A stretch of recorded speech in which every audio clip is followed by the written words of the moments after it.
Okay, since it's noon where I am, so good morning or afternoon, depending where you are in America right now. Welcome to the ERIS webinar today, office hours. This is a collaboration with I want to make sure I get the words right, the American Council on Education to discuss the Carnegie Foundation elective classification for community engagement. Are your kids in grades 6 to 11?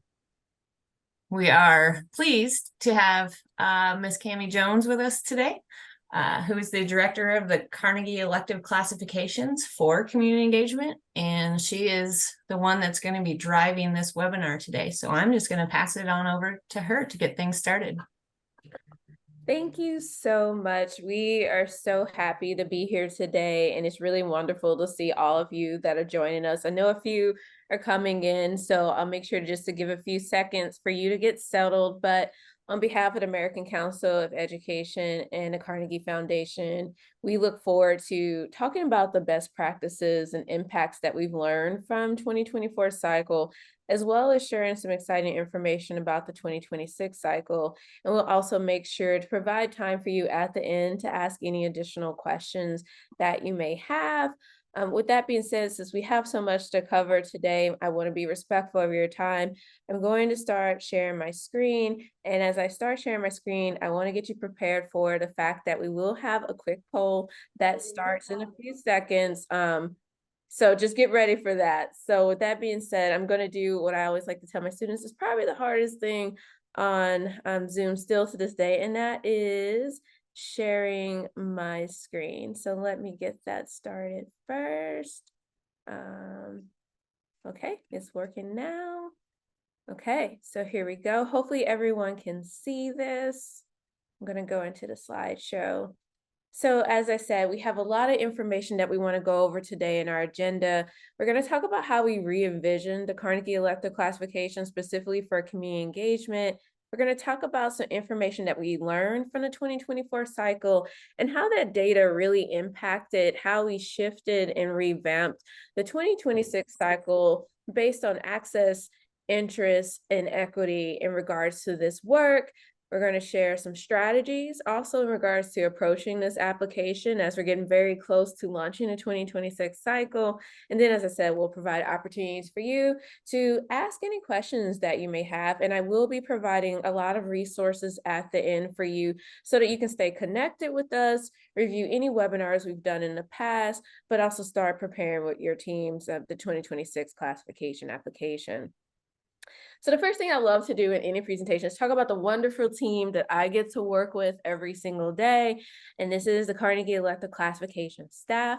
I am very honored to work under the leadership of Marisol Morales, who is the executive director for the Electives Classification, and very proud to work alongside my other colleague, Amelia Ortiz, who is our associate director. And then there's myself. I direct the community engagement classification. I like to say we are a small team, but we're a mighty team, and we really are just proud of the work and efforts that we've been able to do thus far, and happy to share some of the things that are on the horizon for us today.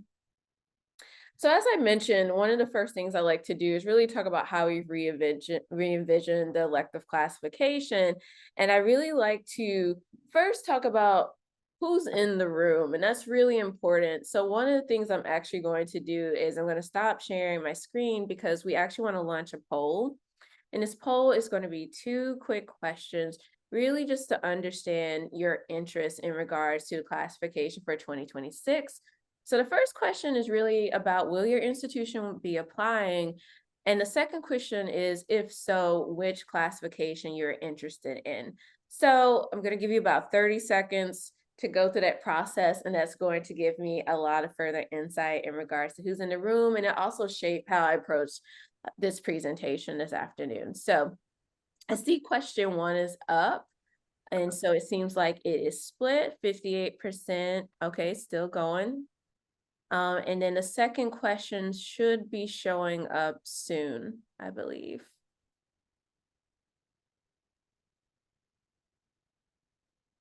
Do you want me to end this one? Yes, you can end it. Yes. And welcome from South Africa. I just saw the chat. Welcome. Okay, we can start the second question. So as we're starting the second question, it's really great to see this data. So it's about 56% that are interested in applying for 2026. And then we have 39% are unsure. So that's usually typical of the statistics and data that we see when we do this presentation. And then the second question is going a little bit deeper. So if you are planning to apply, which classification are you interested in applying in? And we'll do this for about 20 seconds.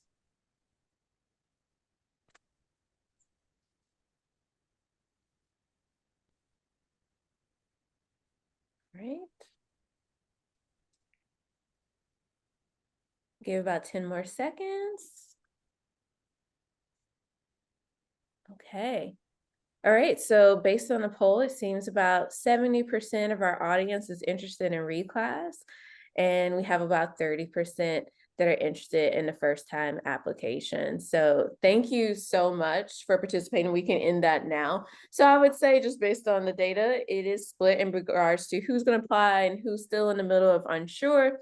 And then we also have an interesting split in regards to more interested in the reclass application in comparison to the first time. But I'm happy to hear that we have two groups that are interested in both frameworks. So I'll be able to talk about both later on in this presentation. So we can stop the polls and I'll actually get back to actually sharing my screen and really getting into how we re-envision some of the work that we'll be talking about today in regards to the classification. So let me go back to sharing my screen really quickly.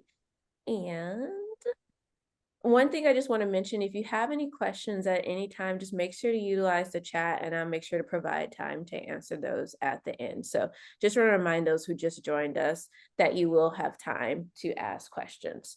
So in regards to the electives classification and what we do. So this is a general overview of how we provide an opportunity for colleges and universities to participate in independent and rigorous assessments of their extraordinary commitment to investment and accomplishment of doing important aspects of this work for the public purpose. And how that's connected to the Carnegie Elective Classification community engagement is that it is an elective self-study. It allows for colleges and universities in the US to gain recognition for institutionalizing community engagement. Campuses must apply for the classification, and it's offered every 2 years. And if you receive classification, you're able to keep that recommendation for 6 years.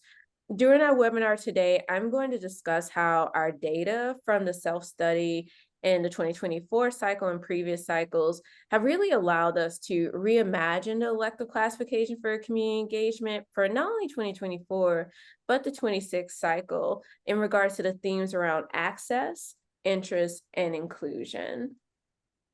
So in regards to the motivation, or why do institutions go through this process? And one of the things I want to mention is that you will receive these slides upon the conclusion of the presentation. So feel free to take pictures, but you will receive a PDF copy of this. Another thing I would just ask, if everyone wouldn't mind muting, that'd be really helpful. So thank you. In regards to the motivation, elective classifications, they must embody quite a few values that we follow, and it really shapes how we build and create our application. And our values include equity, diversity, inclusion, transparency, and accountability, and just confidentiality in regards to how we remain faithful to the goals of elevating campuses that are exceptional in their integration of community engagement. And what we've heard from the field is that the reason why they go through these processes is that it lifts up the field, it's transformative, it's deep and pervasive, it allows for integration throughout their institution. They're able to have a unified agenda. They're able to build upon standards or practices that are not followed every 6 years when an application is due, but something that they can implement annually. It really allows for schools to legitimize, recognize, and make sure that their mission and values are visible, not only within the institution, but how they work alongside their community partners. And the biggest piece out of all of this is that it really leads to transformational change of an institutional culture. And that happens because institutions are able to foster the strategies or practices that allows for alignment for community-based teaching, learning, and scholarship. And that's usually seen in regards to interdisciplinary leadership development. So these are some common themes that we've learned from institutions. And what I'll share later in this presentation is that we actually did a 2024 research survey, and it gave us even more insight in regards to institutions' motivation recently from a current cycle. This slide is really wonderful because it really just talks about the advancement of this work. Not only is it offered for colleges and universities in the United States, but we also have advanced our work to launch in Australia, which just actually wrapped up their first cycle, which we're so wonderfully proud and excited about. We also have the Leadership for Public Purpose, which I know a lot of you are familiar with, and we are hoping to launch in Canada very soon. But what this is really showing is that this work is advancing and is respected because it really has led to legitimizing community engagement and really building this substandard of practices that are really critical in regards to advancing this work in a collective, active way. So the next thing that I wanted to talk about is our data. Our data is our guide. It is what we look for in regards to how we advance the work, how we evolve, how we revise and modify what we do. And so currently right now, as I said, we are wrapping up the 2024 cycle, but at this point, this includes data from 2015 and 2020 cycles. And right now we have about 352 institutions that are currently categorized under the classification for community engagement. And this slide is really important because it really breaks down the difference between public and private institutions, but also the states and territories in which they represent and institutional types. And I would say this slide is going to be really important for this presentation because it really is the catalyst for change for the revisions and modifications that we made for 2026. So this is a breakdown from 2015 and 2020. And then even more, you can kind of see in the 2020 cycle data in regards to underrepresented institutions, there definitely is a space of growth and opportunity here. We had community colleges and Hispanic serving institutions, HBCUs. So schools consider HSIs and underrepresented institutions participate, but in comparison to all applications, we definitely saw that there is a low rate of those institutional types participating in this process. And we wanted to delve a little more deeply into why that is and how can we help and engage with them so that they can participate in this process, but that we can amplify the models of community engagement in which they are partaking in. This slide is important because it shows the attainment rate, but we also are proud to share, since we're very close to 20 years of existence in the field of higher education, we definitely have had third-time applicants, and we definitely will see an increase in that, as mentioned on the slide, in 2024 and 2026. So this just shows you the rates in regards to third-time applicants, and it also shows the attainment rate from 2020. These numbers are actually going to be changing in the next few weeks as we are wrapping up the 2024 cycle. And so the next piece that I want to talk about are our values and goals, because this is important to our foundation in the work. I shared some terms earlier around our values being of access and interest and inclusion, and this slide goes into a little more depth as to what we are, what we do, and what we aren't. And so as you see here, I think someone just needs to mute. Thank you so much. So on this slide here, in regards to guiding principles and criteria, some things that's really important, especially those who just joined, is that this is an elective self-study. So campuses that participate in this are willing to really understand this peer review process and how it reflects the manifestations of deep commitment to community engagement, how to elevate the models that are integrated within the institution and community partners. We are not an accreditation space, but we do collaborate and make sure that some of our questions are aligned with what is being done in the field around accreditation. We seek to be a field force. This is multi-directional work. People are the center of this work, and there's going to be a visual representation that you're going to see about this right after this slide. And it's important to think about this because when we're talking about a field force, we want to move the field in a way where relationships are built to the core of this work. Relationships are key to community engagement. And when we say that, we mean that the classification manifests itself in a way that helps move the field in a direction that is continuous, that systems change around students, community partners, faculty, staff, and more than anything, us being connected to the work. So people and relationships are critical in regards to doing this work, and really allows us to think about how this work can be integrated to practice, policies, and participations, but more than anything, transformation and making sure that we're creating co-identified goals between an institution and community partners, which, as you can see in this diagram, it really breaks down a little bit more as to how we shape the work that we do in regards to the application. It is an opportunity to increase transparency. It allows for us to learn from each other in the field, the models of community engagement that are being integrated, especially depending on institutional type, as well as location and internal and external factors. It allows us to really understand and use the data. Who is participating? Where are they participating? How they're participating? But more than anything, how can we, those of us who are administering this elective classification, can do the work better? How can we support our institutions to make for equitable pathways for them to partake in this process? As I said, this is people-centered work that's driven by equity and inclusion, collective action work, collective movement work. And more than anything, and you'll even see this in 2026, we want to push without pulling too much. We want to have balanced rigor. We also want to support the high quality work that's occurring within an institution. These values you will see throughout how the 2024 framework was created, but also how we're shaping the 2026 framework as well. So our values and goals really are the guideposts in regards to how we do the work here. And here's the people-centered model that I want to share, just going back to that, really just talking about how the impacts of the work that we do are integrated to the practices, the policies, and the participants that are partaking in this process. So one of the things that we wanted to do, so that was the foundation. That's kind of how we were reimagining the work. But we wanted to take things a little bit deeper, and we wanted to understand, what does it take to participate in this process? Some of us on the team have been a part of institutional teams who have applied for the classification. I've also served as a consultant, so I've seen it in different ways. So we bring that into the space, but we wanted to delve a little bit deeper and really understand what's needed to participate in the classification.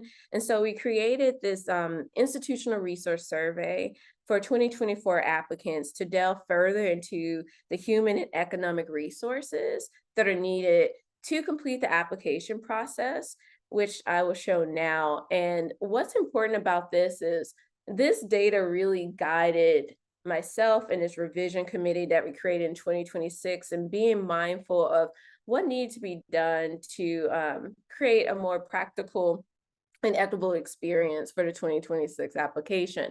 And so these are some of the general themes that we learned from the 2024 resource survey. As you see here, on average, it took about 7 to 9 months to prepare for the application. Usually it was about 2 to 5 weeks, or 2 to 5 hours per week, usually when people were working on the application. And one of the things that I want to be clear about is these numbers are averages. We know, depending on your institutional type, the resources you have, or lack thereof, these numbers can change. But these are things that we learned on average in regards to the resource survey. And then one of the things that's interesting was the approximate dollars spent on preparing the application. And that's average was $9,500. And there was a mix of reasons why that dollar amount came forth. It was either institutions used a consultant, they hired a graduate assistant, or they were able to actually calculate the staff time and hours that were needed and that were sometimes having to be deferred to working on this project So all of those were a part of creating this average number that we learned from institutions. One of the biggest pieces of importance that I gained, in addition to how much time, how much economic resources were needed, was the importance of capacity building work. So a lot of institutions, over 54%, believe that attending capacity building workshops like these are really helpful in regards to helping them prepare for the information and data that they needed to gather, building their teams, approaching different sections in the application. All of this really helped culminate them into building strong applications for 2024. And this kind of goes in just to a deeper breakdown in regards to the respondents, in regards to their time of working on the application. It was rare that anyone worked longer than 18 months. So I would say with this range, we're looking at 7 to 12 months on average in regards to institutions preparing for the application. And then this just shows other resources that were used, which we just mentioned in regards to capacity building. And then one thing I want to do is highlight this piece. These are direct, I would say, feedback from individuals where it was fresh on their minds from the 2024 process in regards to why they went through the process, lessons learned. As I say, my students, the aha moments with going through this process. And for many, as we talked about earlier with institutional motivation, the questions for a lot of campuses, even if they were new to this or they were reclassifying, it really helped them create a roadmap to reflect on, what does community engagement mean? How has it evolved? How am I connecting with different campus partners? How are faculty and staff involved in this process? But also, what are some areas for growth and opportunity and improvement? Some schools realized that it was just a wonderful opportunity to reflect, but also celebrate. And I think that's something that we forget in this process, is that it is a space for pride. It is a space for celebrating the wonderful work that you're doing alongside with your community partners. And I was happy to see that institutions were able to acknowledge that factor, because we sometimes forget that when we're doing the work. And then some other institutions who were kind of in the middle trying to figure out more about what community engagement means to them in our institution. And it led to them really aligning their budgets, thinking about how to implement more systematic mechanisms for collecting their data. It allowed them to understand that there's areas of growth and that funding, there needs to be more funding requests for doing this work. And then they were also able to build stronger relationships with their offices. And then these are just some additional comments. As I said, you'll receive this deck afterwards, but more than anything, it really was a comprehensive process for many of the institutions and really gave them a lot to consider and reflect on, and they were able to see the value of it. But it is a time-consuming process. And we took that feedback also as well. Some institutions felt that there was a lot of time, a lot of consideration that had to be done to move forward with this application. And all of that was brought forth into the 2026 revision process, which is what I'm going to go into now. So as I said, we had data from 2024.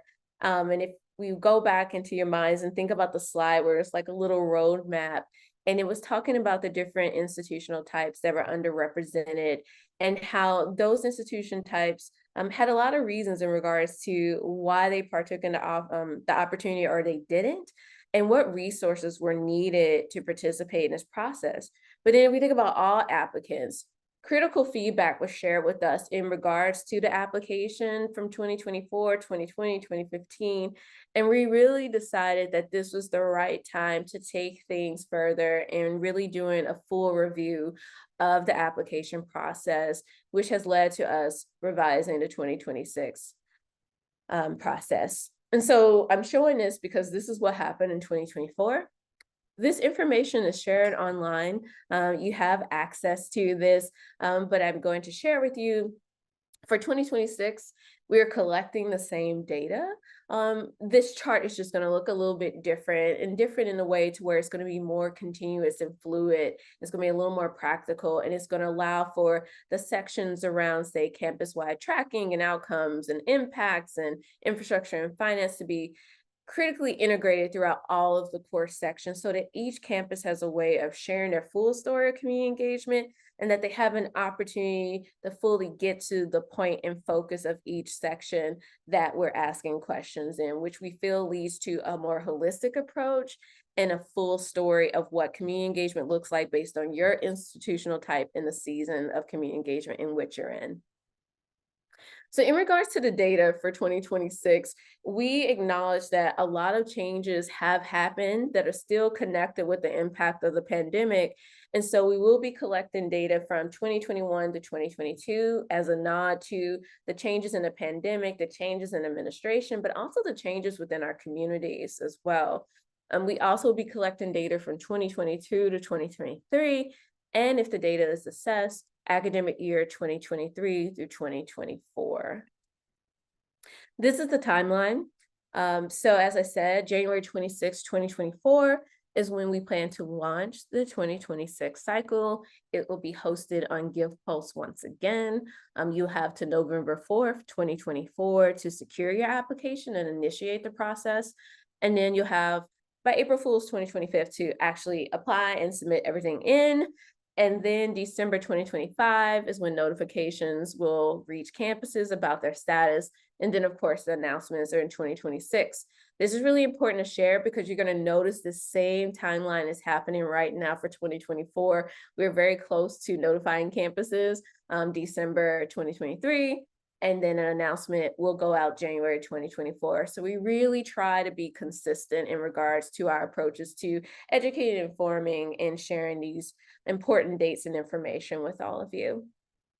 Another piece I wanted to show before really going deeply into like what's happening in 2026, because I think all of this is really important to why we're at the space that we're in for 2026, is that in the 2024 process, we actually integrated a new review process. It was a 3-tier process that was of and by the field. So if you go back to the earlier part of the presentation and we talked about being a field force, making sure that we were people-centered, we wanted to model that in regards to the space of community engagement by being more transparent, inclusive, and diverse in our experiences in regards to receiving feedback from leaders and experts in the field, and that feedback then going to institutions through a report. And so what happened is, and this will occur for 2026, we will have a call for leaders in the field to actually review the applicants in the 2026 cycle. They will then give us a recommendation of classification or needs further review or do not classify. And then after we receive that, it goes through a tier 2 process where our National Advisory Committee members review more of the applications that were around the need further review. And then any other application, whether it's classified or do not classify, is reviewed by the American Council on Education and Carnegie team. And so I share this with you because it is a very thorough process now.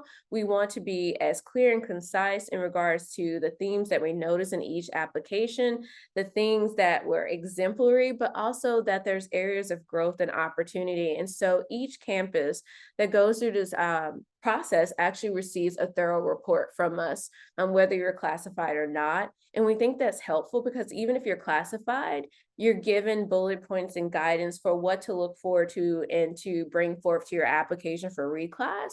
And then for those institutions that are right on the cusp of receiving classification, they're given direct best practices and tips in regards to what they can take into consideration when they're applying once again for the next cycle. So really this is uplifting the field, is leading to individuals understanding the application more, and is really taking away some of that fear and anxiety with this. We feel that the more people understand the process and aware of the application, and the greater this becomes, the more better understanding, the more our data can evolve and the exemplary work and models can then be shared in the field. So this is just the process that we'll be implementing for 2026 and is a great professional development opportunity for all of you. So let's get into it. So the 2026 cycle updates, I know that's what everyone's been waiting for, and I'll get into it. As I said, you know, we're almost at 20 years in regards to this application process, and we're very proud of the work.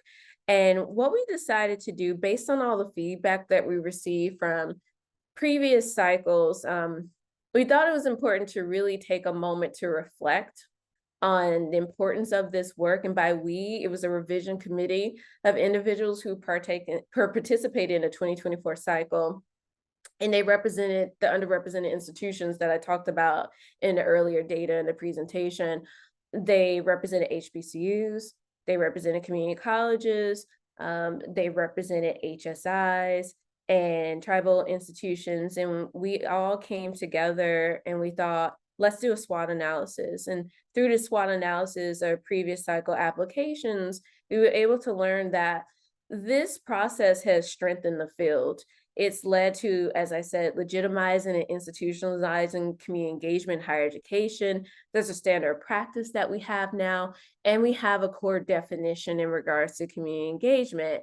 But as the data has shown, there's a lack of accessibility for underrepresented institutions, and the application is long and it's redundant. And so we heard that consistently, and we took that into consideration.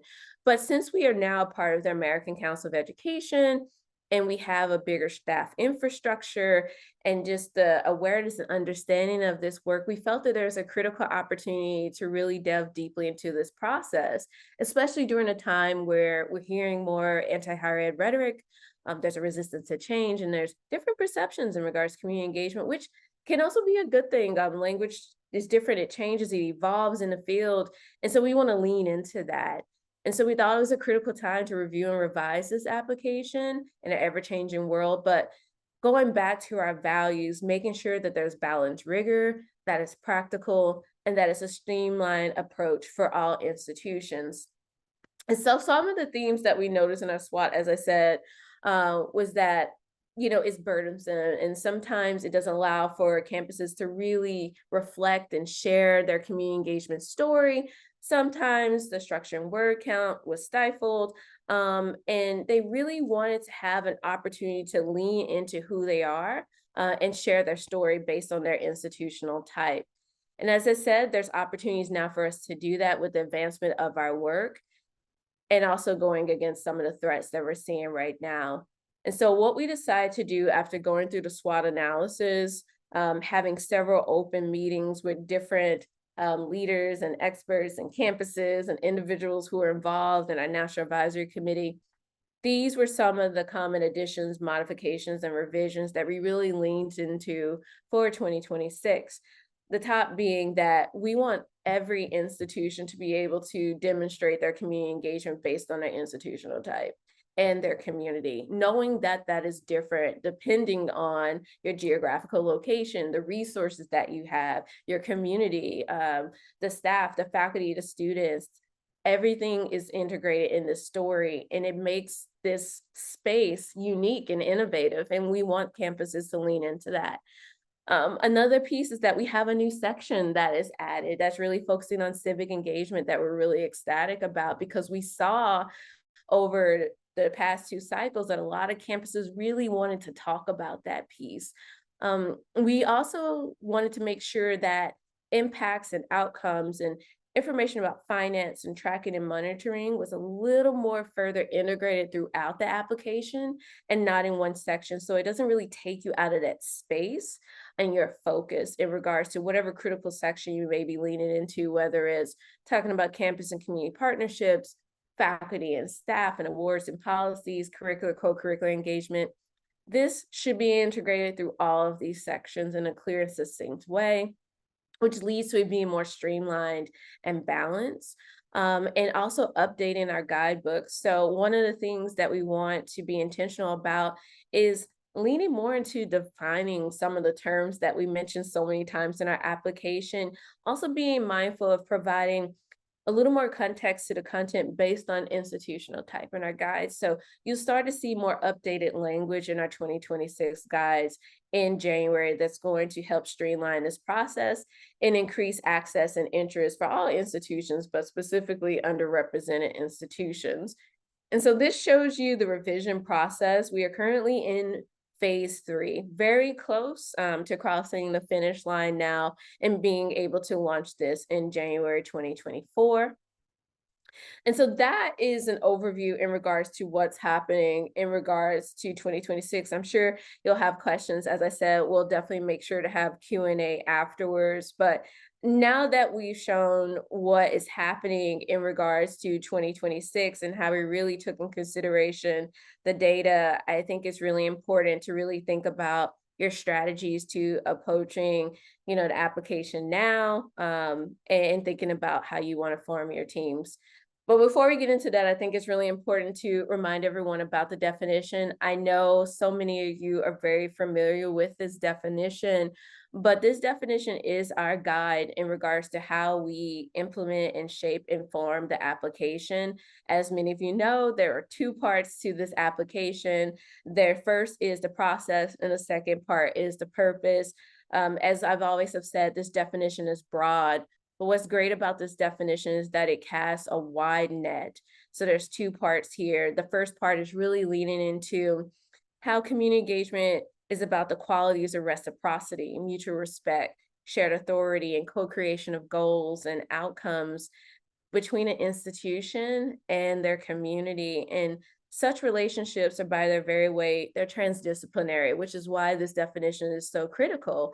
And when I say transdisciplinary, really thinking about how does knowledge transcend beyond the disciplines between the institution and a community, and then also thinking about this asset-based piece to the definition, where we really are leaning into the strengths and the skills and the knowledge that our communities bring forth into this work, and really think about how do we validate and legitimize that. And then the second piece, as I said, it really breaks down the purpose, our why in regards to how we do this. And this definition piece is really important because it requires us to think about going beyond the expert model, as I would like to say, that often gets in the way, I would say, of constructive collaboration between an institution and a community partner. It really calls on us to move beyond outreach and ask us to go beyond service. And that means really thinking about general and genuine collaboration, that the learning and the teaching is multi-directional, and that the expertise is shared throughout, and that it's mutually beneficial. So that's what we mean by mutual beneficial, that there's an exchange of knowledge and resources in a context of partnership and reciprocity. And so I always think it's important to bring forth that definition again, because that leads to transformational change within an institution. When we're working with different campuses and institutions in this work, we always say that community engagement should exist in far-reaching change. Since it's transformational, we say that it should be high depth and should have high pervasiveness to this work. And so what we've learned from previous cycles is that community engagement usually sits more in quadrant 3, which is practical and reasonable because no one fully gets this all right, because communities are always in change and flux. And so because of that, then we have to think about how can we create a space that represents deep and pervasive change that's transformational, and transformational to the part that it changes institutional culture. And that is what we aspire to do, and that is what quadrant 4 represents. And another piece that's also helpful with campuses thinking through like the beginning process of this in regards to where the data sits, what initiatives and projects do you want to highlight? This chart is very helpful because it's in a community engagement application. And so in this chart, it really talks about what community engagement is and what community-based is. And a lot of institutions do both. And through this application, we're looking into how your campus is approaching community engagement-based assets that are interconnected with community partners. So this table, I always say, is really helpful to utilize and even help you with, mapping out your data, or if you're doing like mind mapping activities, because we strive to be transformational through community engagement with our application, the work, the people that we collaborate with. So the goal is really thinking about how your projects, your work, and your decisions is integrating mutual reciprocity, respect, and shared decision-making between an institution and community partners. And this is what this chart is going into. And then the last piece that we like to say is that there's so many pathways to community engagement. And if you're thinking about forming your team, which I believe the next slide, yes, the next slide goes into a little bit further. We always say, try to look for people in your team that represent these 4 quadrants. Who can help with understanding the mission pathway, the partnership connection, the pedagogy, the epistemological pathway. All of these pieces are critical when you're building this institutional team, because the 3 pieces to forming a team is really thinking about the core, like who gathers the work, who's educating your community, but also your institutions about this application, who's leading with the buy-in, building the timeline. All of that is very critical for the folks to keep things moving, I would say. And then the secondary team, these are your liaisons. These are your partners throughout your institution and community that are going to be the tentacles to expand on the education and the awareness to bring teams together to discuss the different application sections, share surveys that you may have, help with gathering data, information, open doors for you to be present in certain meetings. All of that is going to be critical to this process. And of course, the institution community are always integrated in all of this. Community partners should be aware of this process from the beginning. Some schools, especially in 2024, did a wonderful job of integrating community partners in this process from the beginning. And I think that's a really great way to approach this process. And building on that as a team, you're in a phase right now of what evidence you might need and where might it be found. And so it is very critical right now to think about, how do I mind map? How do I gather this? Where does my data align? What efforts or areas are collecting the data besides maybe my office, or are there liaisons? And if time permits, really thinking about making a list of all the people that in the different areas they connect within the application to really help you move forward with building things out. The last piece I'm going to talk about is resources, because I really want to make sure I have time to do any Q&A with everyone. And there are a lot of resources that we provide for you to connect and engage with us. The first book, many of you may be familiar with this.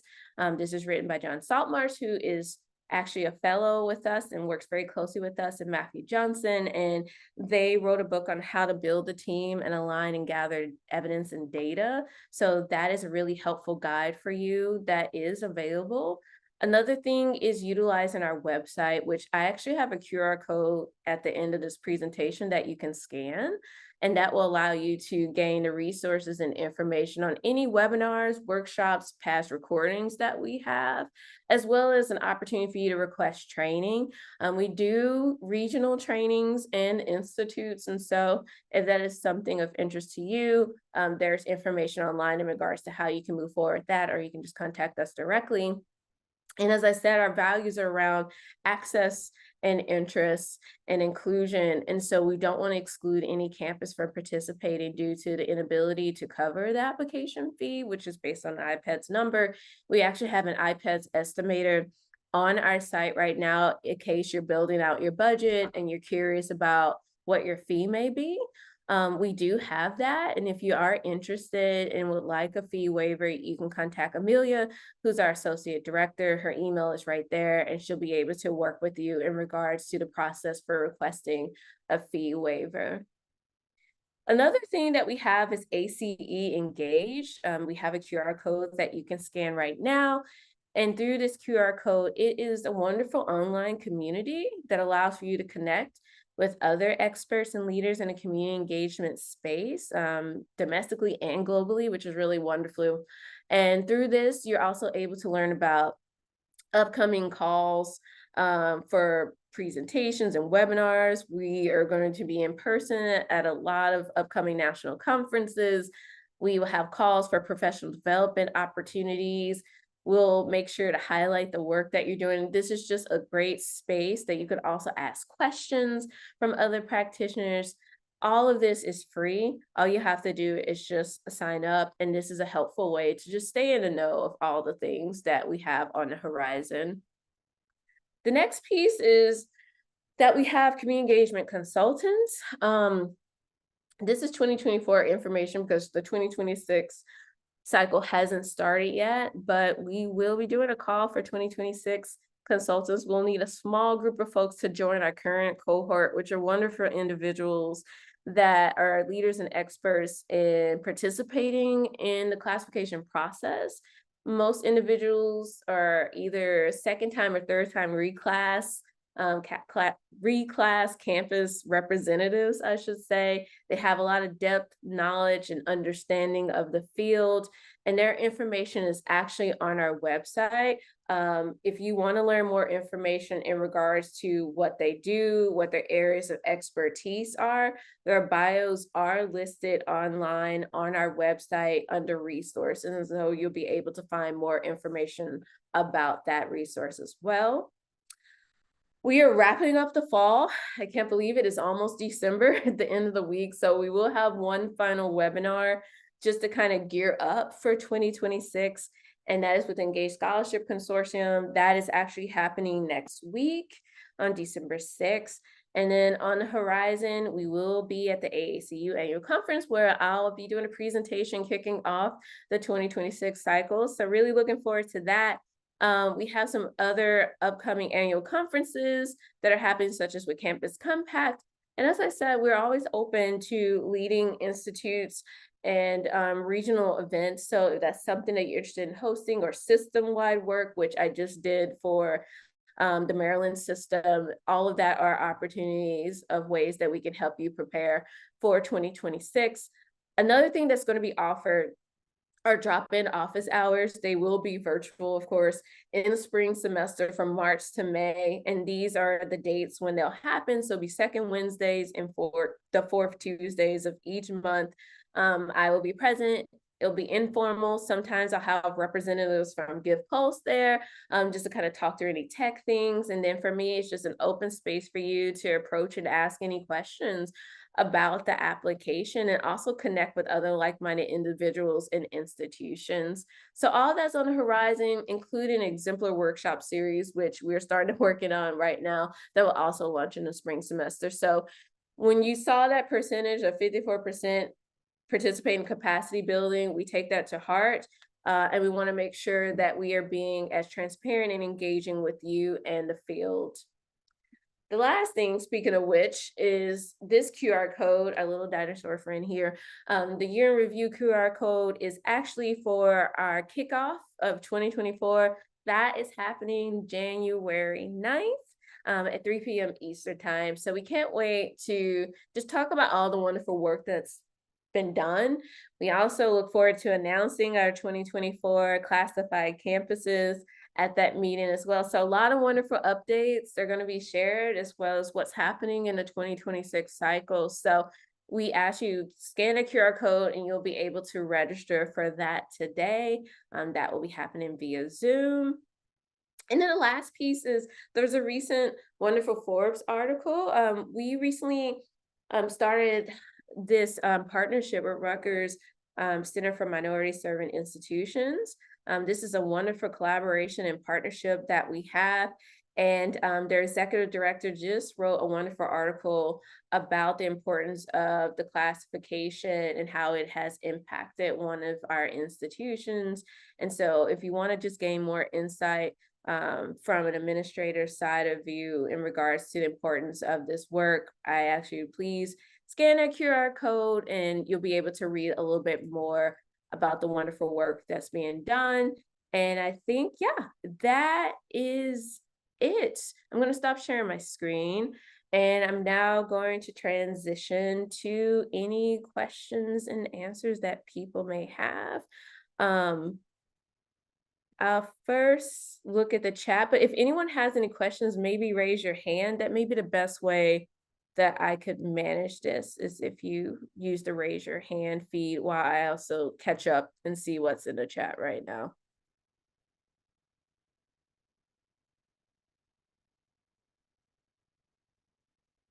Okay. Any questions? Or you can just unmute.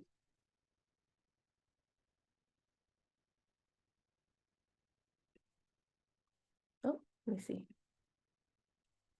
Okay, awesome. And thank you to Amelia for answering all these questions. Thank you so much. The teamwork. And I'm sure Marisol was doing this as well. So thank you both so much for answering all these questions on my behalf. Any other questions people may have? What I will do in the meantime, I will put my email in the chat in case you would like to connect with me at any point. Amelia also put her email in. If you can't get me, actually I would just say email Amelia and I, because we tag team a lot with things, and she's the person, she'll pull me to pay attention to something, and she's a wonderful colleague and back up with doing this work. So seriously, email both of us, because if I am unable to answer, she can answer on my behalf as well. So really thank you all so much for being here. And if you don't have any questions, I wish you all the best. These next few weeks, I know, are a lot to cross the finish line, and I'm sending nothing but light and good energy your way. And we are really looking forward to collaborating with you for 2026. So have a wonderful afternoon, everyone.